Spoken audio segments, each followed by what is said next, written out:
पानी मांगने वाली चुड़ैल की कहानी। राजू की माँ उसे जन्म देते हुए ही जान से चली गई थी और फिर कुछ ही अरसे के बाद उसके पिता भी चले गए। उस टाइम राजू की उम्र सिर्फ 7 साल की। राजू की एक बड़ी बहन भी थी जो उसका ख्याल रखती थी और उसे पालती पोसती थी। वो गोलगप्पे और चाट का ठेला लगाया करती और उसी से अपने घर का गुजारा किया करती। दोनों बहन भाई अपना रोजगार ऐसे ही चलाते थे। राजू आवाज लगाया करता ग्राहकों को और अपनी चीजें बेचा करता।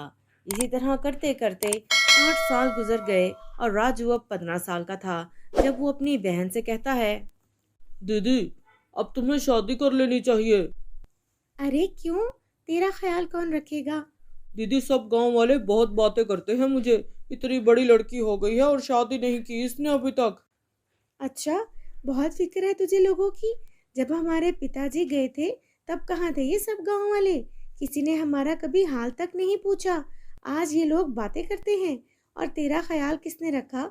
8 साल मुझे तेरा ख्याल रखते हुए हो गए। मैंने पाला तुझे, मैंने मेहनत की। तब ये गांव वाले कहाँ थे? मैं अभी बिल्कुल भी शादी नहीं करूंगी जब तक तू किसी काबिल नहीं हो जाता। अच्छा ठीक है दीदी, जैसे तुम चाहो। और फिर से अपनी दुकान में मसरूफ हो जाते हैं। और हाँ राजू, आजकल आलू बहुत सस्ते हो रहे हैं तो हम अपने समोसे बड़े बड़े बनाया करेंगे। ग्राहक ज्यादा शौक से लेंगे। हाँ ठीक है दीदी, हम सामान ज्यादा ले लेंगे इस बार। करते करते 3 साल गुजर जाते हैं और अब राजू 18 साल का था। अपना गोलगप्पे और चाट का ठेला राजू ही लगाया करता और उसकी बहन अब घर पर रहकर सिलाई किया करती। एक दिन काम से आने के बाद राजू अपनी बहन से कहता है, दीदी, कल मैं शहर जा रहा हूँ तुम्हारे लिए लड़का देखने। अगर सब कुछ ठीक ठाक हुआ तो तुम्हारी जल्दी शादी कर दूंगा मैं। और बहन को बताकर अगले दिन सुबह राजू शहर चला जाता है और लड़के से मिलने के बाद मुतमईन होकर उससे शादी की बात पक्की कर आता है। कुछ ही दिनों में अपनी बहन की अच्छे से शादी कर देता है। बहन को भेजने के बाद राजू काफी उदास था। उसका दिल घर में नहीं लगता था। शुरू शुरू में काफी मसला हुआ, लेकिन आहिस्ता आहिस्ता जैसे वो जीना सीख गया और अपने आप को संभाल लिया। फिर से अपनी गोलगप्पे की दुकान ठीक से चलाने लगा। और उधर उसकी बहन का पति एक नंबर का शराबी और जुआरी था। उसके सारे गहने ले लेता है और उसे कमरे में बंद कर देता है। भूख प्यास बहुत ज्यादा बढ़ जाती है, लेकिन वो कमरे का दरवाजा नहीं खोलता और बाहर अपने दोस्तों के साथ शराब में मगन रहता है। राजू की बहन जोर जोर से चिल्लाती रही, दरवाजा खोलो, मुझे बहुत प्यास लग रही है। मेरा दम घुट जाएगा, प्लीज मुझे एक घूंट पानी दे दो। प्लीज, मुझे बहुत प्यास लग रही है।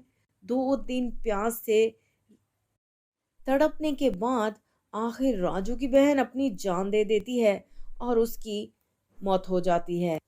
फिर वो एक चुड़ैल का रूप धार लेती है और दौड़ते दौड़ते अपने भाई के दरवाजे पर जाती है और आधी रात के वक्त दरवाजा बजाती है। राजू, राजू दरवाजा खोलो, मुझे बहुत प्यास लग रही है।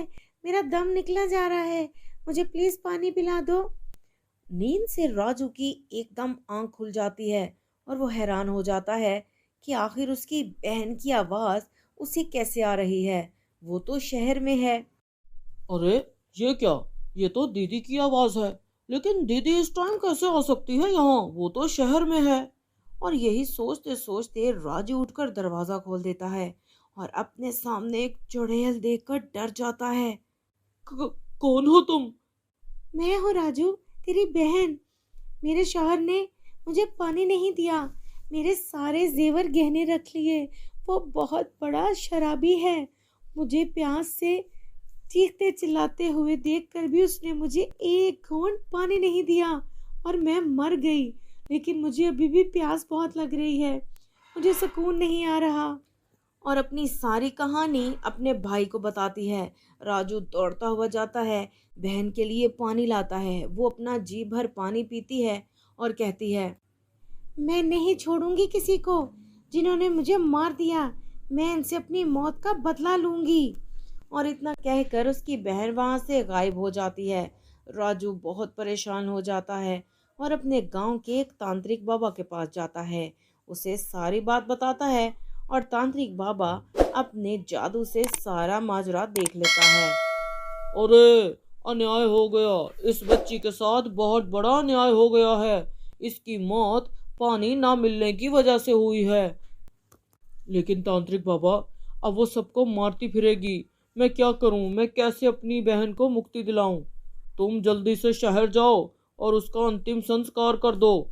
उसे मुक्ति मिल जाएगी।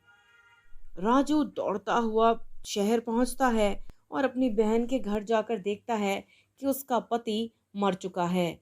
वो ये देखकर समझ जाता है कि ये सब उसकी बहन ने बदले में ही किया है। वो अपनी बहन के कमरे में जाकर जल्दी से उसका अंतिम संस्कार करता है और उसकी बहन को मुक्ति मिल जाती है। लेकिन राजू बहुत उदास रहने लगा था। अरे, ये क्या हो गया? मेरी एक ही तो बहन थी। मेरा तो और कोई है भी नहीं। मैं तो अनाथ हो गया। अब मैं कैसे जीऊंगा? लेकिन ज्यों ज्यों वक्त गुजरता है, राजू खुद को संभाल लेता है और दोबारा अपनी जिंदगी वहीं से शुरू कर देता है। अपना गोलगप्पे और चाट का ठेला लगाने लगता है, क्योंकि वो समझ गया था कि जिंदगी अब उसे ऐसे अपनी बहन के बगैर अकेले ही गुजारनी है। तो मेरे प्यारे दोस्तों, कहानी आपको कैसी लगी हमें कमेंट में ज़रूर बताइएगा।